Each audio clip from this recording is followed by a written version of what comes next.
C'est toi qui as mis cette idée de là. Elle était bonne celle-là, tiens. Je m'y attendais pas du tout. En fait. Il y a un gamin, on vient de démarrer la tournée, donc il y a 2 jours c'était à Bordeaux, il y a un gamin qui a dit à sa maman « Mais c'est Emmanuel Macron !» J'en espérais pas tant, hein, parce que je me suis fait une teinture pour le rôle, mais quand même de là à lui ressembler à ce point-là. Oui, voilà, ça va être bon. Merci hein, pour votre bonne humeur, ça fait plaisir, ça fait plaisir. Ben, au revoir, merci. Non, je voulais vous dire que cette idée, elle est, enfin cette idée, non, elle est dans un livre, cette idée déjà. Mais en fait, au début du confinement, mon producteur, qui a eu la très bonne idée de m'inviter à adapter les profs pour lui, c'est le producteur de Qu'est-ce qu'on a fait au bon Dieu, du Cobu. Donc il y a plus de 3 ans, il me dit il y a mon fils en CM1, il lit avec sa maîtresse un livre qui s'appelle La troisième vengeance de Robert Potifar, et il m'a dit mais papa, pourquoi tu ne fais pas au cinéma? Donc voilà, c'est grâce à Adrien, le fils de Romain Rochman, que je suis là aujourd'hui, 3 ans plus tard. Voilà. Donc du coup, Romain Rochman, c'est pas la peine de l'applaudir, il y est pour rien, c'est son fils. Hein. Voilà. Voilà. Oui. Est-ce qu'il y a des maîtresses, enfin pas des institutrices, je veux dire. Ah, vous êtes institutrice? Alors ça vous a fait du bien, un petit peu qu'on... Du coup, ça m'a donné plein d'idées pour l'avenir. Voilà, voilà c'est ça. Pas la retraite, je ne sais pas encore quand. Ça dépend des réformes. Oui. Donc visiblement c'est passé. On verra. Ouais, pour l'instant c'est passé. Là. Je sais pas quoi dire pour ça parce que... Ouais.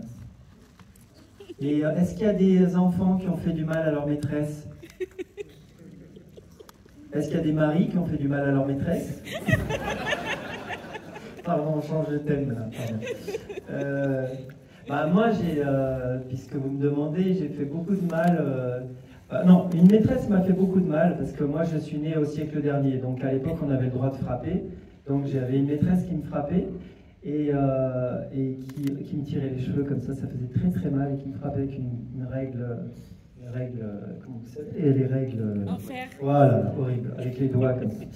Mais après j'ai été encore pire qu'elle parce que je me suis vengé sur des profs et je regrette, mais du coup je ne sais même plus s'ils sont vivants ou quoi, mais donc j'ai fait ce film, ça m'a fait du bien pour leur demander pardon, parce que vraiment j'étais vraiment un sacré... Enfin, voilà, les enfants, il ne faut pas faire ce que j'ai fait en classe, parce que je faisais vraiment n'importe quoi. J'étais pas très adapté à l'école. Et voilà, du coup, ça m'a donné ce beau métier. Du coup, je peux en parler, c'est bien. Ça me fait du bien, c'est une thérapie. Est-ce qu'il y a d'autres questions, puisque maintenant les questions sont ouvertes? C'était très dangereux, mais il fallait quand même le faire. Ah, c'est adorable. Merci beaucoup. Merci de nous citer. Sinon, est-ce qu'il y a d'autres questions, peut-être? Ah, une jeune fille là-haut. Bon, il n'y avait pas beaucoup d'enfants ce soir, hein, parce qu'on l'a fait quand même beaucoup. Pourquoi est-ce que vous avez voulu faire ce film, même si vous avez tiré cette idée? Oui, d'accord. Tu trouves que j'ai eu raison ou tort de l'avoir fait Vous avez eu raison, car ça fait... au début, on pensait que vous allez leur faire encore plus de mal, alors qu'en fait, pas du tout. Vous allez leur adresser une sorte de deuxième chance. Bah écoute, c'est charmant ce que tu me fais comme remarque. En fait, c'est une très bonne question parce que quand Romain m'a fait lire le livre, au début, je me sentais pas trop de vouloir raconter ça. Au début, en lisant les premières pages, hein, je veux dire. Je me sentais pas trop, je me disais, ah bon, est-ce que j'ai envie de faire ça comme film? Et puis je me suis dit quand même que c'était un sacré sujet, quoi. Un instituteur qui prend sa retraite et son seul but, c'est ça. J'avais de la peine pour lui, je pensais à mon prof d'anglais que j'ai martyrisé, je me disais, mais peut-être que lui aussi il a voulu se venger contre moi. Et puis c'est surtout, en fait, en découvrant la fin, parce que je ne m'attendais pas du tout à cette fin dans le livre, même si j'ai réadapté certaines choses, j'ai modernisé quelques passages, la fin reste à peu près la même que dans le livre, et cette fin m'a vraiment retourné, et puis Elle m'a fait penser à des tas de choses que j'aimerais mettre en scène au cinéma. C'est cette fin en fait qui m'a donné envie. Voilà. C'est vraiment le final, tout le dernier acte sur la troisième vengeance. D'ailleurs, le livre s'appelle La troisième vengeance. Voilà, la troisième vengeance, ça veut dire ce que ça veut dire.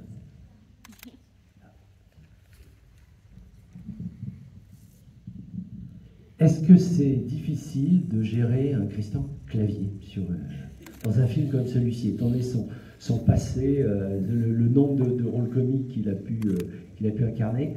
Est-ce que c'est facile? Est-ce qu'il vous écoute ou est-ce qu'il fait du clavier voilà, qui a une belle expérience derrière lui? Il a une expérience immense. C'est vraiment... avec Romain, on dit que c'est notre plus grand acteur comique, comme si dans les années 60, on avait pu mettre en scène et produire De Funès. Il est incroyable, il est hors du commun, et son expérience, elle me donne des leçons tous les jours sur le tournage. Maintenant, en préparation, c'est vrai qu'on appréhende. Maintenant, j'ai eu la chance de le mettre en scène dans les profs, et ça s'était très très bien passé entre nous. Comme on n'est pas à la télé, je vous le dis, j'ai eu beaucoup de peine quand il n'a pas fait l'épreuve 2. Et j'ai été récompensé parce qu'il m'a fait savoir récemment qu'il regrettait lui aussi de ne pas l'avoir fait. Donc c'est une belle histoire entre nous. Et du coup, j'ai plus de chance que peut-être un réalisateur qui ne connaît pas. Maintenant, nous, c'est le premier jour. Le premier jour, ça passe ou ça casse. Et bon, c'était incroyable le premier jour. Il a voulu tout de suite qu'on fasse ça, comme si c'était le dernier jour. Donc, en revanche, pour dire est-ce que Clavier m'écoute, Christian, il n'a pas trop besoin de m'écouter. Il m'écoute que si moi, je ne suis pas pleinement satisfait de sa première prise. Il faut savoir qu'il a tellement travaillé en amont.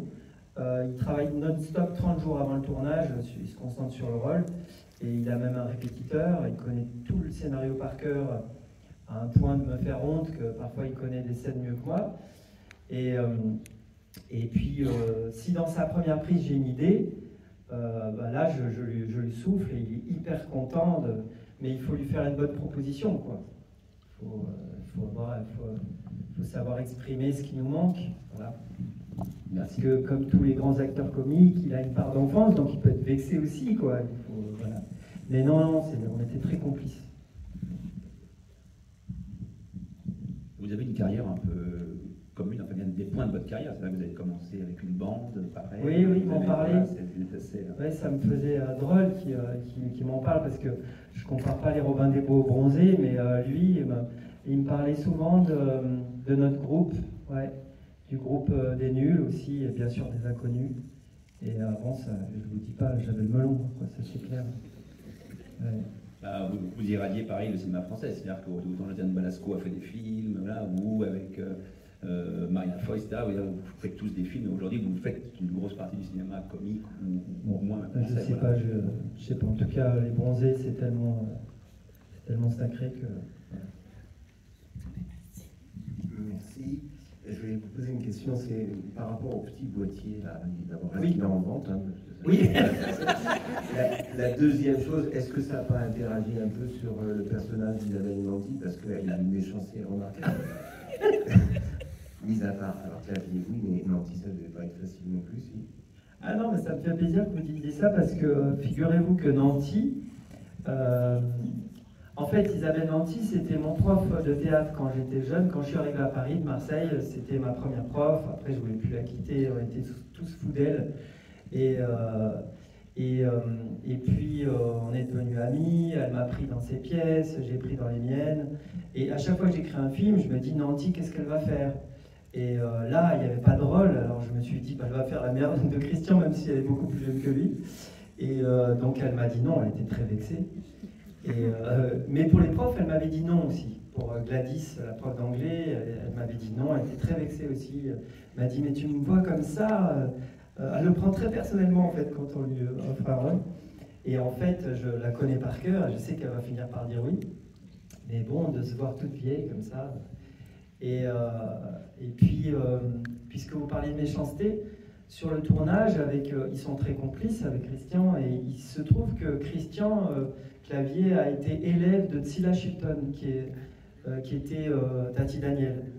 voilà, Tati Daniel, qu'on peut encore revoir, même pour les enfants, c'est encore très drôle, hein, ça n'a pas vieilli. Et donc, il lui parlait de Cilla Chilton pour la motiver, pour lui dire va là-dedans, quoi. Voilà, et puis du coup, elle s'est mise à... Si vous voulez, on dit souvent un diesel et puis une Ferrari, enfin, c'est-à-dire, c'est comme Pierre Richard et Depardieu, De Funès et Bourvil, Clavier-Nanty, on a Clavier, il donne tout à la première prise, mais tout tellement, il a son truc de gosse comme ça, où il a tout travaillé, et ça sort, voilà, parce qu'il n'aime pas refaire au cinéma, donc, et Nanty, c'est un peu le contraire, elle fait une première prise pour voir, et après elle cherche, quoi. Donc moi, il fallait que je navigue, parce qu'entre un qui est bon tout de suite, et l'autre, voilà.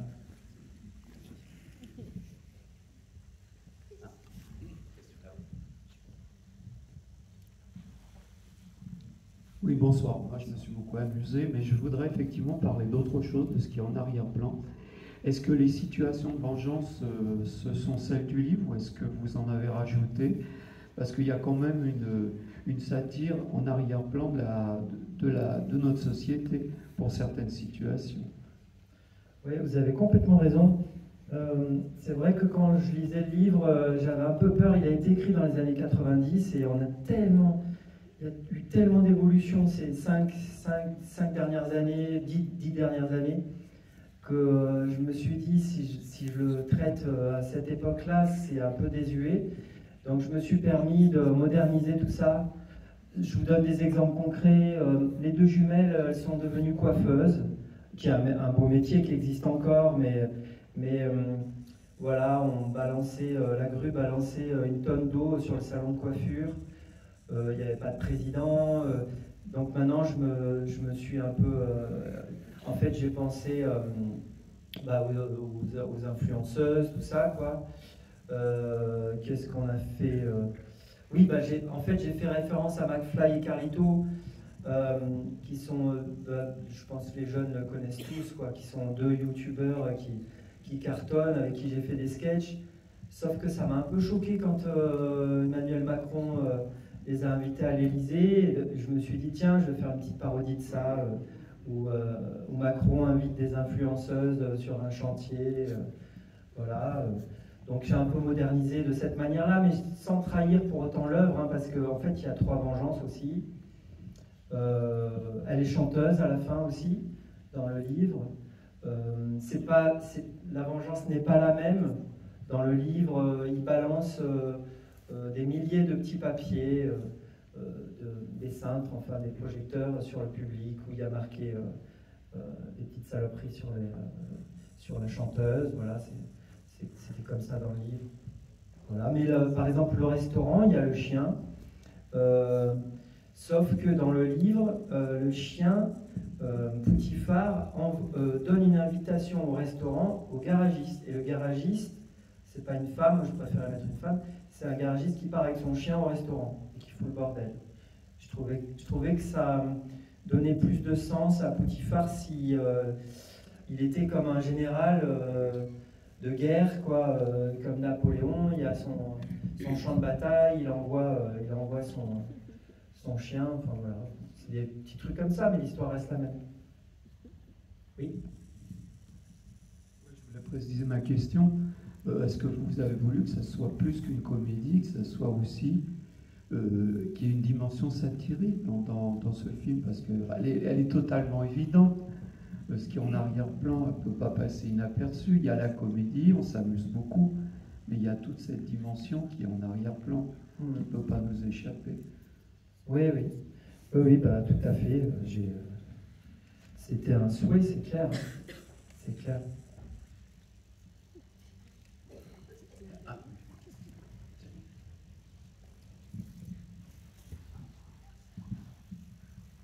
Non, en fait, ça va juste un peu dans le même sens que ce que monsieur disait. C'est juste que là, on parle de vengeance dans une école, d'enfants avec des professeurs. Mais parce qu'on fait du mal, il y a une vengeance, mais il y a une philosophie derrière tout ça. Et bon, je ne vais pas lancer un débat, mais dans le monde un peu dur dans lequel on vit en ce moment, peut-être qu'il y a des gens qui devraient regarder ça, parce qu'au final, quand on comprend qu'on veut se venger, tout le temps la vengeance, bon, il y a des situation actuelle dans le monde où je pense que ce film il serait bon de le montrer. Voilà, je ne vais pas rentrer dans le détail. Non, mais ça fait plaisir. Moi, je découvre, en fait, c'est vraiment les premiers retours hein, là, qu'on a. Ça fait très peu de représentations qu'on vient de faire. Donc, moi, je vais voir des films, parfois mis en scène par des très grands réalisateurs comme Tarantino ou Clint Eastwood, et puis qui sont braqués sur la vengeance. Et bon, à la fin, je reste un peu sur ma fin, pour pas faire le jeu de mots. Là, je trouvais ça intéressant, ce que Morelova propose.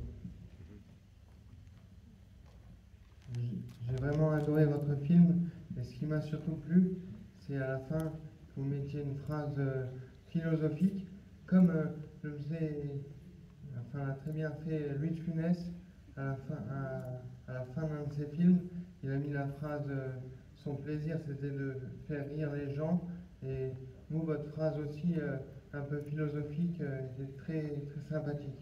Oh, bah, vous êtes adorable, et vous savez quoi, je vais rendre à César, parce que la phrase, c'est mon producteur qui l'a trouvée.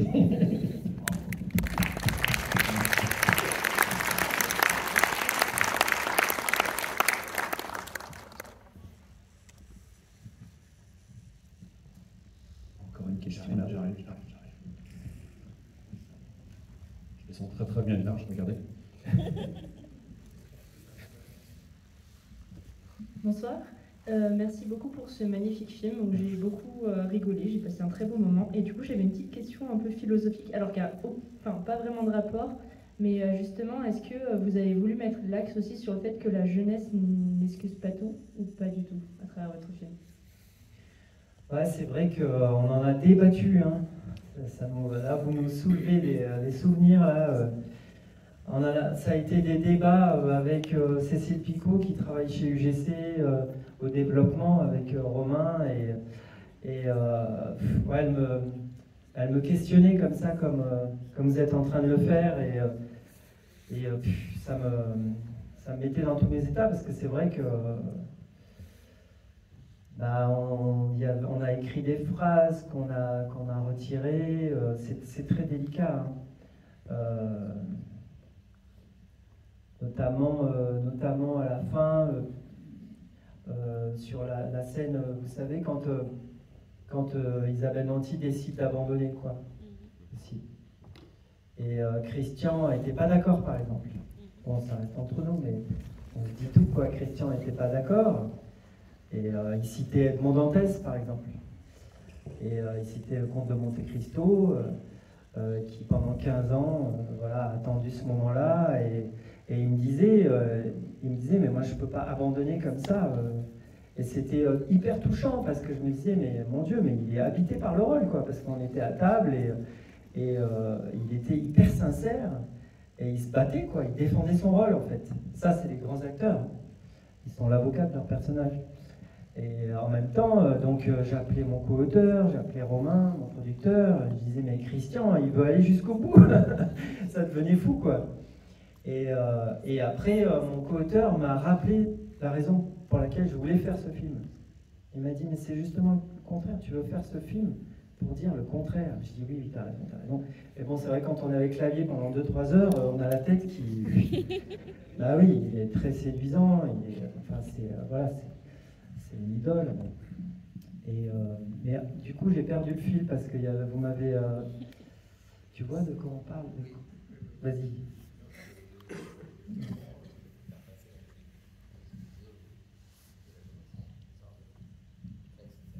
Oui, je me suis même engueulé avec mon épouse là-dessus. On se dit tout aujourd'hui. Parce que ma femme me dit, mais enfin, ce sont des enfants, c'était des enfants. Elle me dit. Et je dis, oui, c'est vrai. Ils sont allés loin, mais c'était des gosses. Et de la même manière que moi, aujourd'hui, je regrette d'avoir trempé pendant la récré l'éponge de M. Deck, mon prof d'anglais, dans de l'huile d'olive. Et que le pauvre, il n'y avait qu'un costume. Toute l'année, il avait le même costume. Il avait même des taches de pipi sur lui. Il avait un seul costume, le pauvre. Et moi, je vais foutre de l'huile d'olive. Et donc, il en a mis partout. Bon, c'était monstrueux. Mais j'étais qu'un gosse, enfin bon, on a toujours des excuses, on a des problèmes avec les parents qui divorcent et machin, et puis bon, moi j'ai appris récemment, très très tard, que j'étais TC, je sais pas quoi, trouble du comportement avec ou sans hyperactivité, enfin bon, voilà quoi. Et puis mais à l'époque, dans les années 70-80, on ne disait rien. L'orthophoniste de l'école avait convoqué ma mère, et ma mère avait refusé la convocation en disant « Mon fils n'est pas débile, je n'irai pas !» Bon voilà, ça s'arrêtait là. Nous, dans les années 80, on nous foutait des coups de règle, je me suis pris des tartes par les profs. Et bon bref, pour en venir aux enfants, bon, c'est que des enfants. Et dans le livre, si vous le lisez, il a beaucoup souffert, hein, ce gars. Il fait beaucoup de peine, hein, parce que, en fait, c'est ce genre de personne, vous savez, très faible, et du coup, l'être humain en profite. Voilà, comme parfois, il y a des gens un peu handicapés, ça se voit pas bien, et puis il y a plein d'êtres autour qui ne se mettent pas à sa place et qui se moquent, et comme nous, notre prof d'anglais, qui était un petit peu dans sa tête un peu bizarre, du coup on en profitait, voilà, c'est typique des gamins, parce qu'on manque de psychologie. Bon. Oui. Bonsoir. Tout d'abord, je veux vous féliciter d'avoir mettre en lumière la maladie de l'enfant de la chanteuse. Et je voulais savoir si c'était votre idée ou bien c'était écrit dans le livre. Bon, ça touche beaucoup parce que ça a été un grand débat avec mon producteur. D'abord, je vous réponds oui, c'était dans le livre. La même maladie, très très rare, Chinson-Gifford. Je crois qu'on appelle ça la progéria quand on veut dire un peu plus grossièrement. Et moi, j'en ai profité en fait parce que je suis très attaché à ça. C'est un thème que je veux aborder depuis des années avec Romain. J'avais envie de faire des films parce que mon père était chirurgien, que j'ai passé ma vie dans les hôpitaux et j'ai beaucoup été sorte de clown pour des enfants très très malades. Puis je continue. Donc j'étais hyper heureux de pouvoir en parler grâce à Mourleva. Donc c'est dans le film. C'est pareil. Voilà. C'est pareil, mais ça a été encore un débat parce que Romain, comme De Funès, comme Florence Foresti, comme Christian Clavier, Romain c'est quelqu'un qui veut faire de la comédie, veut faire rire les gens. Et là, d'un coup, il se disait, mais on part sur quelque chose de... Pas envie de dire risqué, mais bon, c'est un autre thème, donc on peut perdre nos spectateurs. Bon, on a décidé finalement de prendre le risque, et puis on verra bien.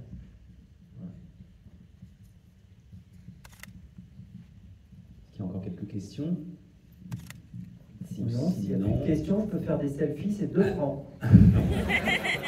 Alors, juste avant de partir, on va... On est dehors, je prends tout. On va vous mettre quelques petits cadeaux. Et tac. Orléanais qui pique. Ah ben, je suis pas venu de Marseille ce matin pour rien. Voilà, ah oui, tout ça carrément. Là, donc nous avons les frangins d'Orléans. Qu'est-ce que ça va être, vous dites, madame? Ça va être quoi? Un chocolat.